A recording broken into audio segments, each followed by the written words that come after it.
Ladies and gentlemen, there's big news coming to us from Calcutta. There's a sensational twist to the RG Kar rape and murder case.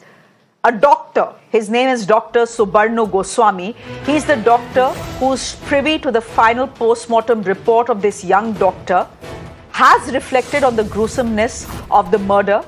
He's saying on record that the post-mortem report says, possibly reflects, that this was not rape but a gang rape, as thick fluid of 151 gm approximately was found inside the young doctor's private parts. Listen in to what the doctor is saying.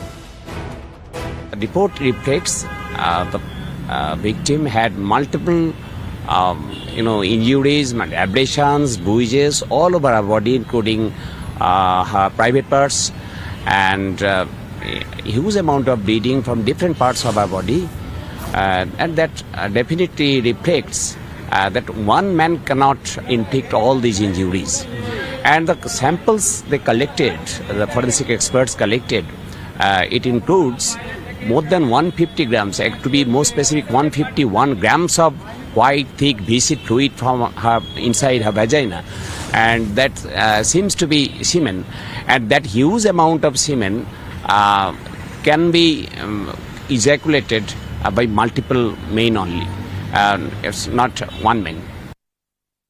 Let me go straight across to my colleague Tapas, who's joining me on the broadcast. Tapas, first things first, I want to ask you who Dr. Subarna Goswami is, the man who is saying, the doctor who is saying that this could possibly be a gang rape and not a rape, and how is he connected to the post-mortem? Is he the doctor who did the post-mortem, or is he someone who's privy to the post-mortem?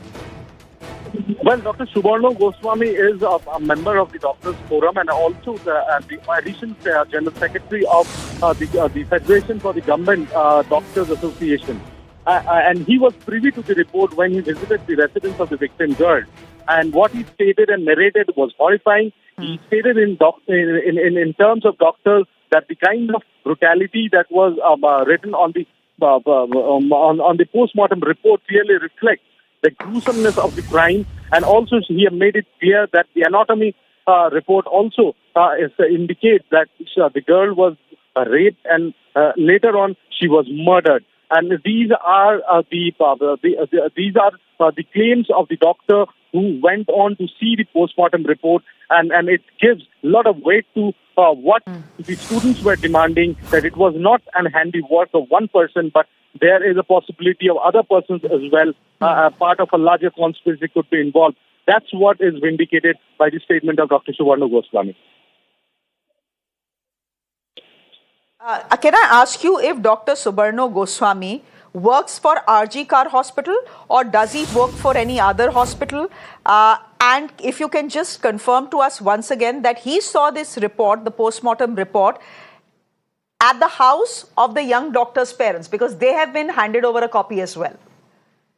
Well, yes. But till now, the official report of the PM was handed over to the next of kin of the victim girl, and while visiting their residence, Dr. Goswami was privy along with some other doctors who visited as a part of a solidarity delegation that went to their residence, and he along with some other doctors were privy to the post-mortem report, and what he claims is that the post-mortem report clearly reflects that it was not a handiwork of one person, but multiple persons were involved in this crime.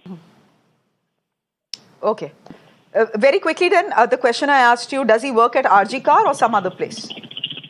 Well, he is a government doctor, a government hospital doctor, but he doesn't work for RG Kar, but there is a doctors forum which works in tandem with other doctors union, and he's a part of a senior member of that doctors forum.